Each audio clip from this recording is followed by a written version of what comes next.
না, এখন আমি দেখছি যে অনেক আসামিকে অ্যারেস্ট করা হচ্ছে বা যারা আসামি না তাদেরকে নতুন আসামি করা হচ্ছে।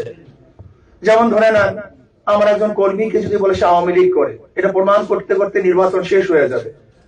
ধরে নেন আমার এক কর্মীকে বললো সে আওয়ামী লীগ, কেস দিয়ে দিল, কেস ঠুকিয়ে দিল, এটা প্রমাণ করতে করতে নির্বাচন শেষ হয়ে যাবে, অথচ সে আওয়ামী লীগ না। এর জন্য আমি প্রশাসনকে বলবো লেভেল প্লেইং ফিল্ড রাখার জন্য কোন অবস্থাতেই প্রতীক বরাদ্দ হওয়ার পরে যাদের বিরুদ্ধে কেস নাই এরকম কোন রাজনৈতিক কেস দেয়া যাবে না, যে আওয়ামী লীগ করে সেইটা করে এরকম কোন কেস দেয়া যাবে না।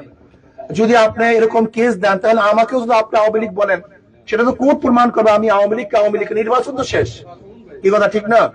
এর জন্য আমি বলবো কোন অবস্থাতেই যারা ওয়ারেন্টেড আসামি না এরকম আসামি থেকে অ্যারেস্ট করা যাবে না। এবং যাদেরকে গড়ে মামলা দেওয়া হয়েছে, দেখা যায় একটা মামলার মধ্যে 5-7 জন বা 10 জন নামদার আসামি আর 500 বেনামি আসামি, এরকম যারা অজ্ঞাত বেনামি আসামি আছে এরকম একজন আসামিকে অ্যারেস্ট করা যাবে না।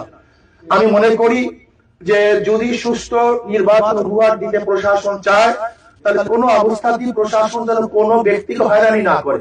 যদি হয়রানি করে তাহলে লেভেল প্লেইং ফিল্ড থাকবে না।